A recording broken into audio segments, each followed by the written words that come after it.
They say true character is revealed not in moments of comfort, but in moments of choice. One quiet night, under the cold glow of a gas station light, a young man faced such a choice.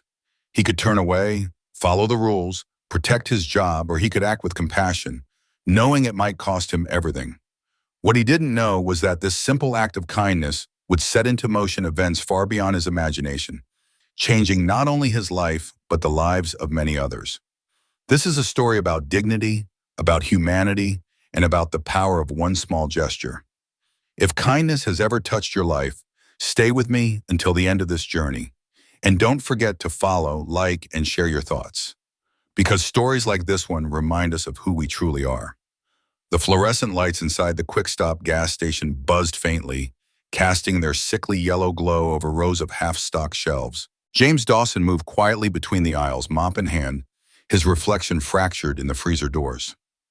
At 27, he was already older than he felt, burdened with student loans, memories of a dream abandoned, and the crushing silence of long night shifts. Once, not so long ago, he had believed he would become a journalist, a voice for stories that mattered. But then life had tilted against him. His mother's cancer diagnosis had drained his time, his savings, his hope.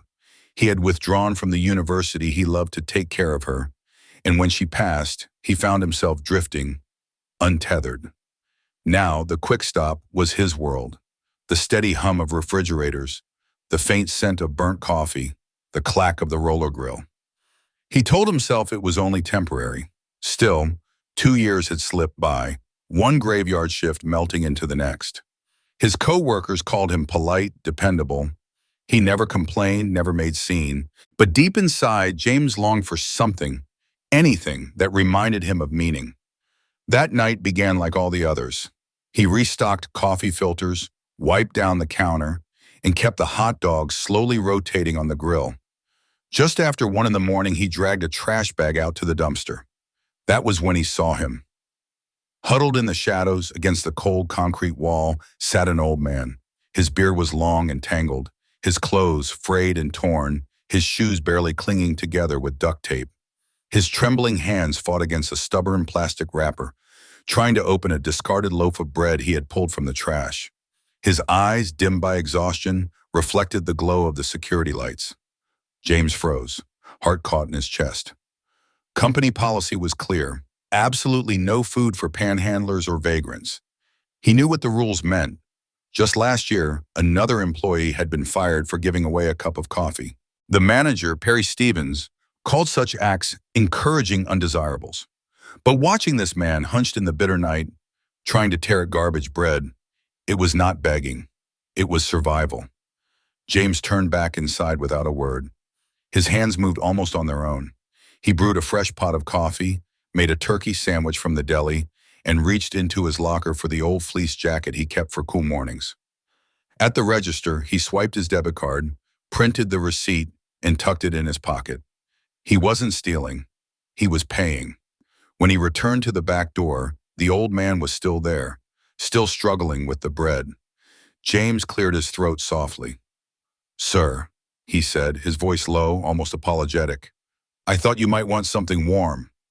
The man looked up, startled. His eyes were weary, clouded with suspicion, but beneath them there was a depth that unsettled James, as if the man carried an ocean of memories behind them. "I can't pay you, son," the old man rasped. "It's already paid for," James said simply, placing the sandwich, the steaming coffee, and the folded jacket at his side. He stepped back, giving the man space. For a moment, silence stretched between them. Then the old man's face softened, and his shoulders sagged in something like relief. His lips moved, forming words that James barely heard. "Thank you." But the quiet moment shattered under the glare of headlights. A silver BMW swung into the lot, parking sharp and fast. James's stomach dropped. He knew that car. Perry Stevens stepped out, keys jangling in his fist, his sharp eyes already scanning the lot. He was notorious for unannounced late-night visits, always eager to catch employees slipping. James felt sweat prickling at his back as Perry's gaze fell on the homeless man. The sandwich, the coffee. His expression tightened into fury. "What's going on here, Dawson?" Perry's voice cut the night like a blade. "Just taking a break, sir," James replied evenly, his throat dry. Perry's eyes narrowed at the sight of the food. You gave him food from the store? James nodded, his heart hammering. I paid for it myself, he said quickly, pulling the receipt from his pocket. It's from my break allowance. But Perry wasn't listening, his lip curled. We don't serve his kind here. It encourages more to come. He wasn't bothering anyone, James said softly. That's not your call to make, Perry snapped. You're here to run a cash register, not a charity. Rules exist for a reason.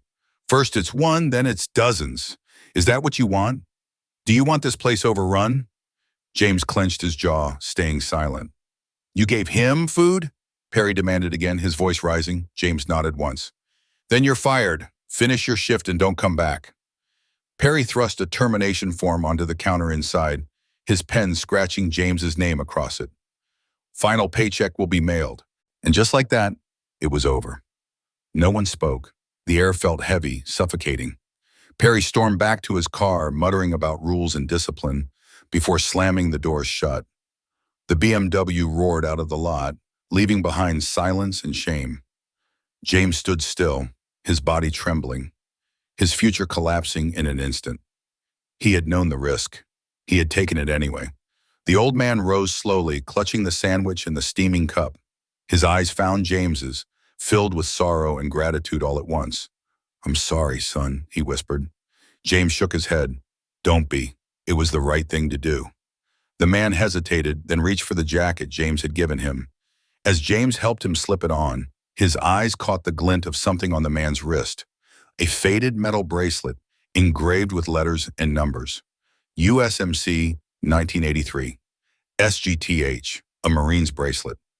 Before James could speak, the man stepped back, fading into the shadows. Just before the darkness swallowed him, he straightened his spine, lifted his right arm, and gave James a sharp, perfect military salute. James's breath caught. For a moment, he could only stare. And then he was gone. The rest of the night passed in silence, the ticking clock mocking every second. James finished his shift, not because he had to, but because he had nothing else to do. He was unemployed now, cast aside for breaking a rule he had always despised. But even as the weight of uncertainty pressed down on him, one thought lingered, steady and sure. Sometimes the right thing feels like the wrong choice in the eyes of others. But dignity, human dignity, was worth more than any job. James didn't know then how much his small act of kindness had set in motion. He didn't know that the man he had helped carried not only a military past, but also secrets that would shake lives and draw the attention of people far beyond the quick stop. All James knew as the sun began to rise was that he had chosen compassion, and he would choose it again, no matter the cost. The sun had barely climbed over the horizon when James Dawson stepped out of the quick stop for the last time. His locker was empty, his keys handed over, his final paycheck promised in the mail. The air outside felt heavier than usual, or maybe it was simply the weight of failure pressing on his chest. He sat in his old sedan, staring at the cracked dashboard, calculating how many weeks his dwindling savings might carry him. Not long, his phone buzzed. A text from Human Resources. Termination process complete due to policy violation. Final check mailed within 5 days. No sympathy, no recognition. Just a cold message, reducing his choice to help another human being into a sterile violation. James exhaled sharply and turned the ignition. The world didn't stop for him, and bills would not wait. By afternoon, word had spread among his friends. Ryan, his roommate, leaned against the kitchen counter, shaking his head in disbelief. You're telling me you got fired for giving away a sandwich? James shrugged, trying to make light of it. Against policy, you know Perry. Policy my ass, that's ridiculous. Ryan slammed a cupboard door shut. You should fight this. Go public. Take it to the news. But James shook his head, weary. Not worth it. It's just a gas station job. I'll find something else. And he did, or at least tried to. By evening, he had sent out applications to 7 different places. A warehouse called back first, offering a position loading trucks on the midnight shift. The pay was less, the hours grueling, but it was a lifeline. James accepted without hesitation. Still, the memory of the old man haunted him. The way his hands had trembled, The glint of that Marine Corps bracelet, the sharp salute before he vanished into the night. That salute had not been for show. It carried weight, history, a kind of gravity James couldn't explain. And the man's words, "I'm still alive because of you," echoed in his mind like a riddle. Unbeknownst to James, his simple act of kindness had not gone unnoticed. That same afternoon around 3 o'clock, a woman in a crisp navy pantsuit pushed open the quick-stop door. She looked out of place among the racks of candy bars and lottery tickets. Her posture was straight, her expression calm but purposeful. Melissa, the new cashier covering James's former shift, looked up from the counter. "Can I help you?" "I'm looking for James Dawson," the woman said. Her voice carried authority without needing to raise in volume. "Does he still work here?" Melissa shook her head. "No, ma'am. He was let go this morning." "I see." The woman paused, then reached into her jacket pocket and slid a business card onto the counter. The card was nearly blank. No name, no company, only a phone number printed in neat black type. In the corner, a small insignia gleamed under the fluorescent lights, the emblem of the United States Marine Corps. "If he comes by," the woman continued, "please give him this, and tell him, thank you for not turning away." Melissa nodded, curiosity piqued. "Of course. I'll make sure he gets it." After the woman left, Melissa picked up the card, turning it over in her hand. The Marine Corps emblem burned into her thoughts. Later, she showed it to Dave, the assistant manager. He frowned, then wordlessly walked to the back office and pulled up the security footage from the previous night. Together, they watched James approach the homeless man, set down the sandwich and coffee, and help him into the jacket. They watched Perry storm in, his voice sharp, his anger escalating until the moment James was fired. And finally, they saw the old man walk away into the shadows. "Wait," Dave said suddenly. "Go back." Melissa rewound the footage. Dave leaned in close. "There, pause it. Pause." Frozen on the screen was the homeless man just before disappearing from view. Despite the ragged clothes, his posture was transformed. His back was straight, shoulders squared, right hand raised in a perfect military salute. Melissa's stomach dropped. "That doesn't look like an ordinary homeless guy." "No," Dave muttered. "No, it doesn't." "What are you thinking?" "I'm thinking we need to call the district manager. Now." Meanwhile, James was already at orientation for his new warehouse job. He signed paperwork, nodded through safety briefings, and accepted his schedule. It was monotonous but necessary, and he tried to bury himself in the idea of starting fresh. On the drive home, however, his phone rang. "Mr. Dawson?"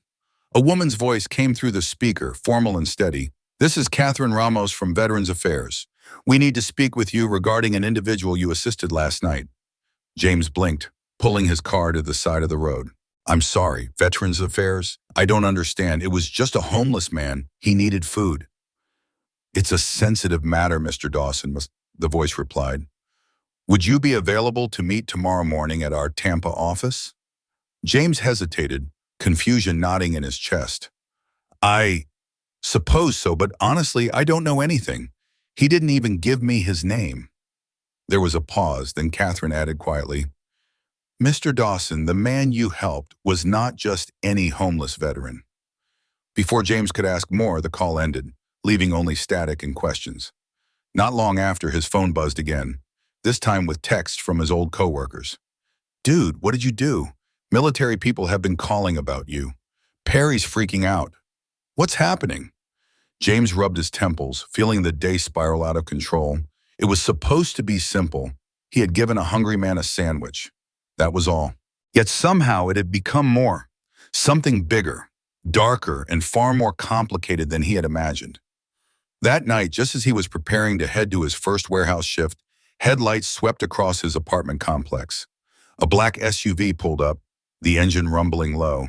A man in civilian clothes stepped out, his posture sharp, his gaze steady. He flashed military identification as he approached. "Mr. Dawson?" he asked. "I'm Lieutenant Colonel Wilson, Marine Corps Liaison. My apologies for the late hour, but we'd like to speak with you regarding last night's incident at your former workplace." James's heart pounded.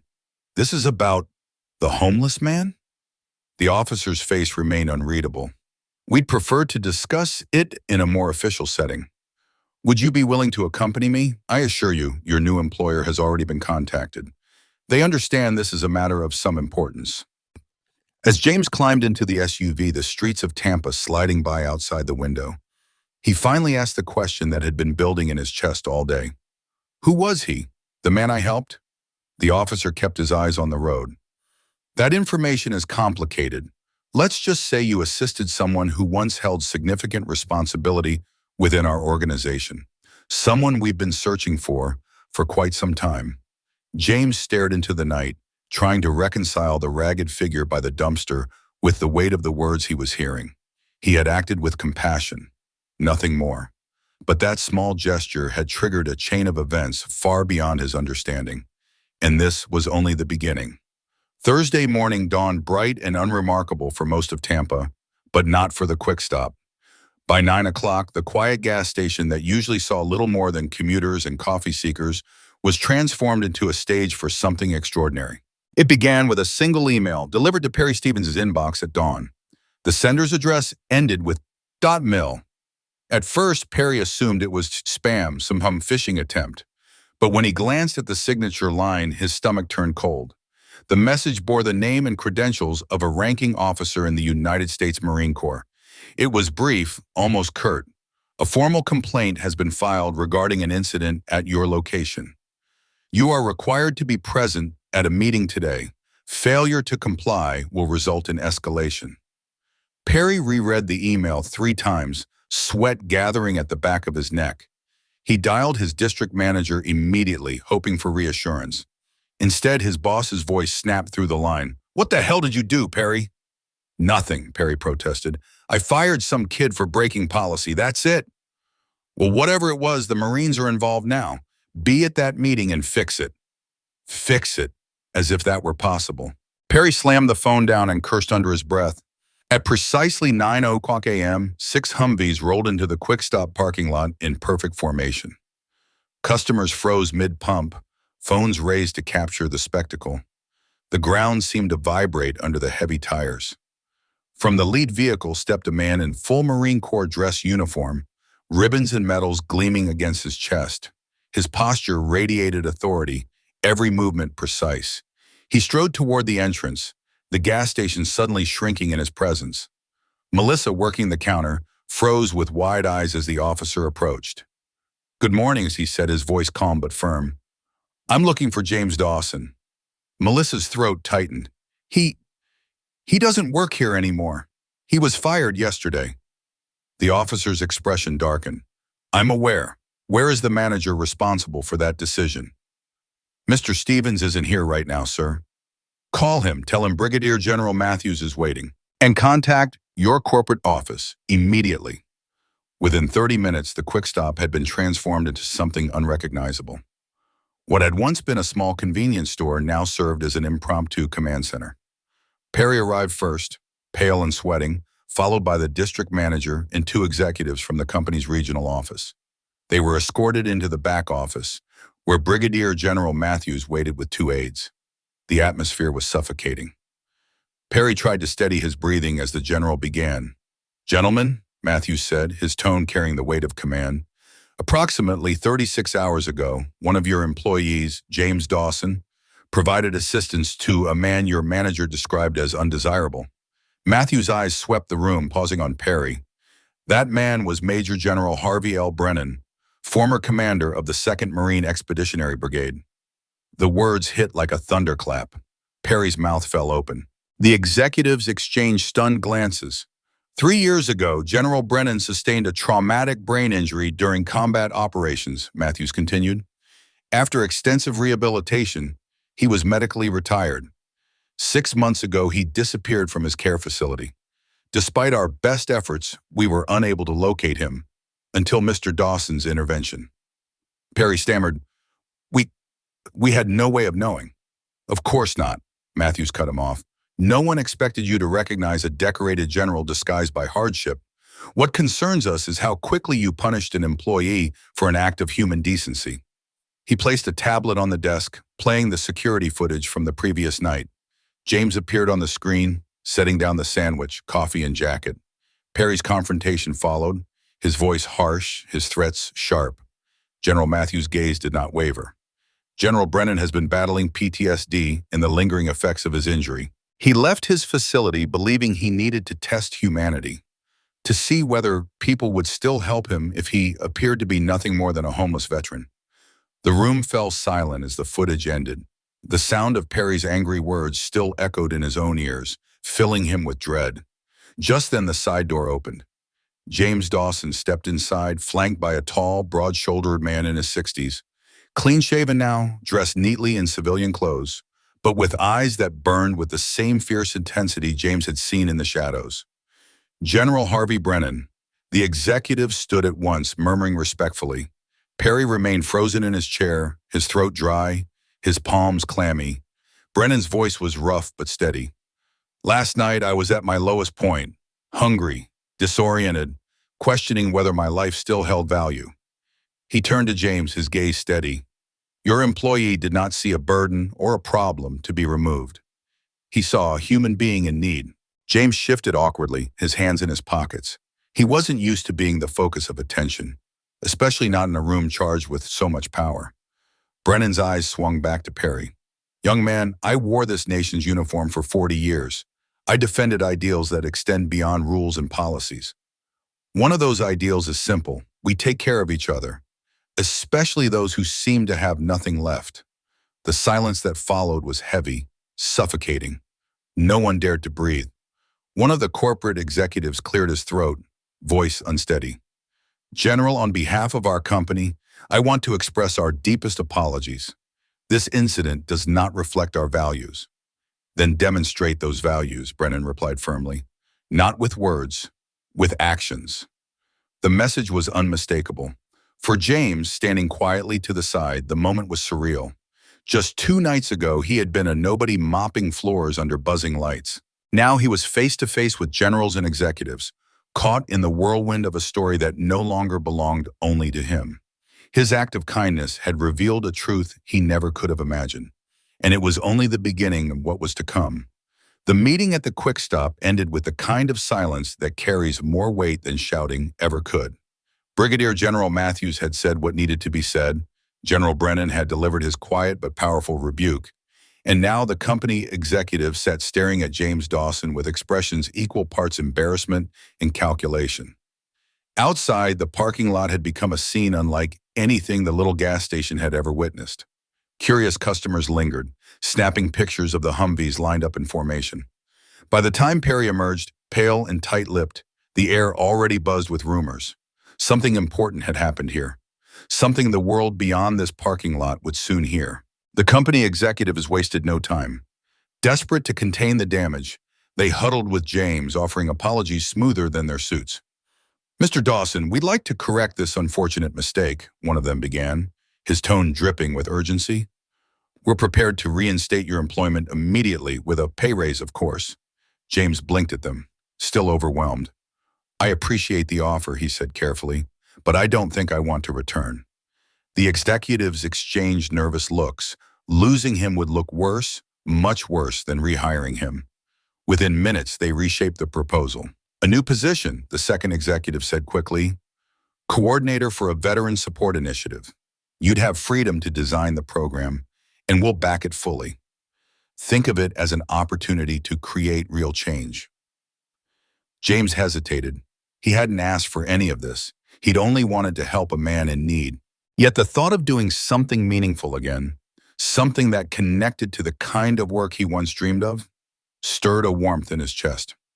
By noon, what began as corporate damage control had blossomed into something far bigger. The media had arrived, vans parked at awkward angles along the curb. Reporters jostled for position as cameras whirred, capturing every second of the spectacle. General Matthews stepped forward, addressing the gathering crowd with the ease of a man used to command. Today, we recognize that heroism exists in unexpected places, Matthews declared. Mr. James Dawson's act of compassion did more than provide a meal. It restored dignity, and it helped us bring home one of our own. The crowd murmured, phones lifted high.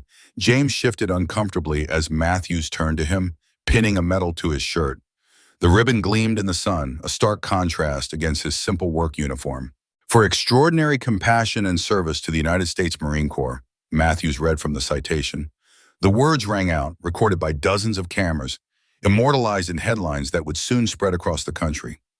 James stood stiffly, unsure whether to smile or bow his head. He had never wanted recognition, only to do the right thing. But in that moment, under the eyes of the world, he understood that sometimes small choices ripple outward in ways no one can predict. At the edge of the crowd, Perry Stevens stood alone. His face was pale, his jaw clenched tight. He could hear the whispers, feel the stares burning into him. Every flash of a camera was another nail in the coffin of his career. By the time the district manager approached him later, shaking his head with grim finality, Perry knew the truth. His days with the company were numbered. The story spread like wildfire. By evening, clips of James handing food to the old man were playing on national news. Social media exploded, the hashtag gas station hero, trending within hours. Strangers debated fiercely about compassion, about corporate policies, about what it meant to uphold humanity in a world obsessed with rules. For James, the whirlwind was overwhelming. His phone lit up with messages from unknown numbers, job offers from companies eager to associate themselves with his newfound moral celebrity. Nonprofits, local businesses, even political aides reached out, each dangling opportunities. Yet the one message that struck deepest came quietly in his inbox. Subject line simple: some stories deserve to be told by those who understand kindness. It was from the University of South Florida, offering to reinstate his enrollment with a full scholarship to complete his journalism degree.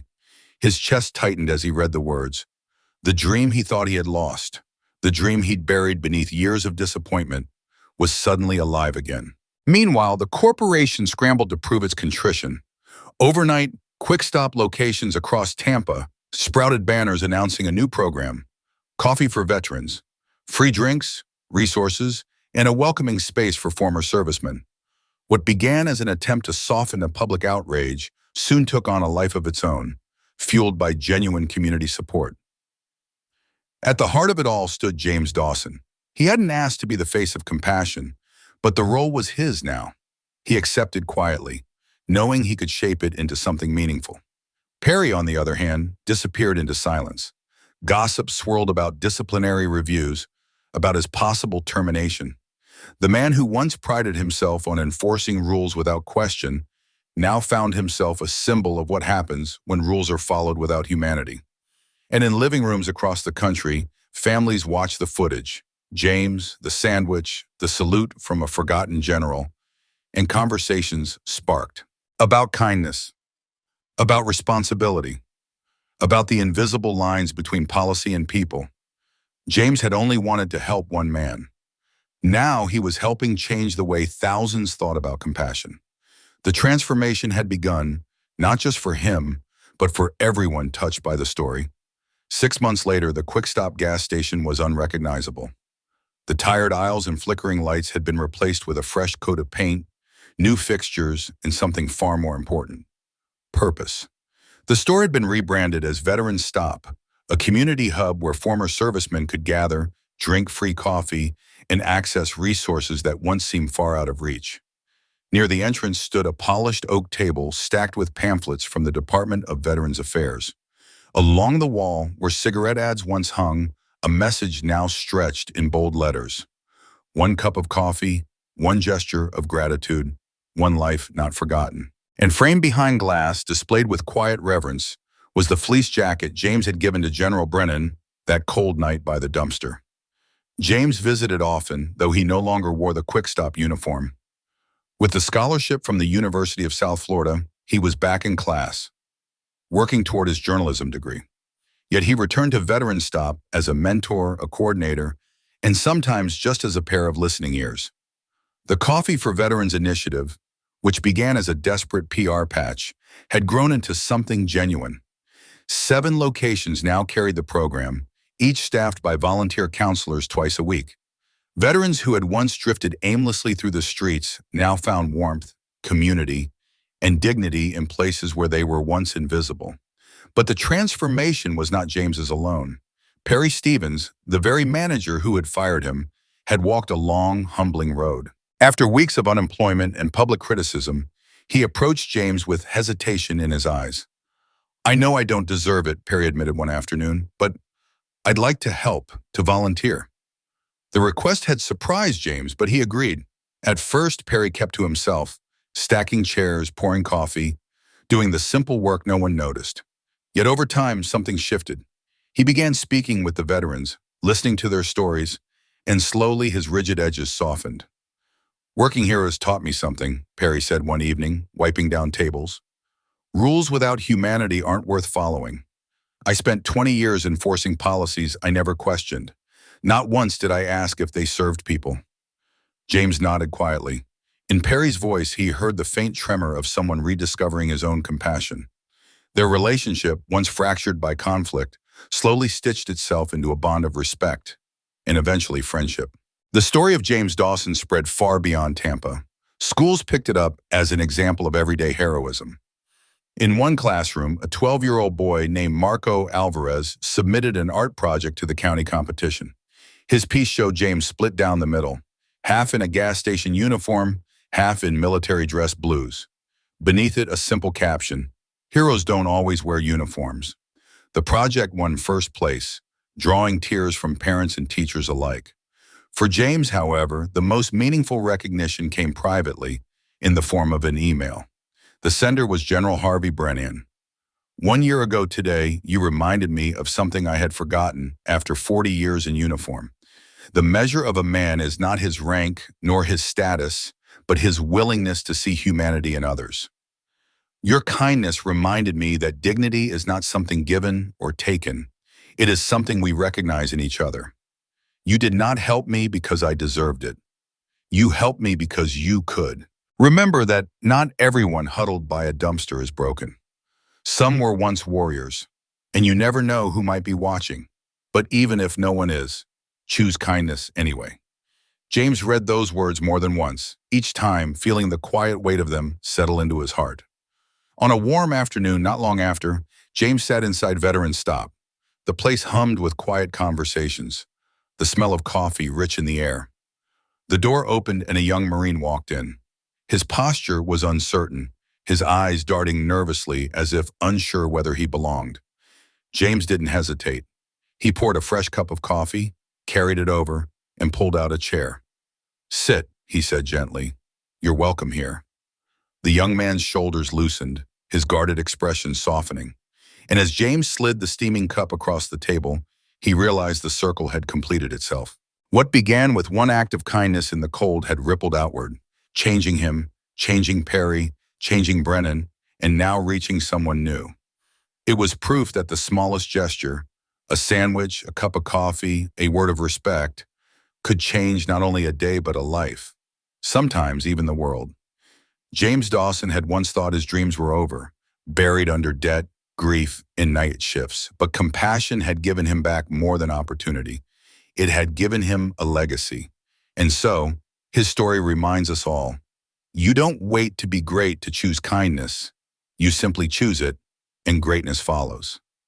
Because the truth is simple, human dignity is never wasted.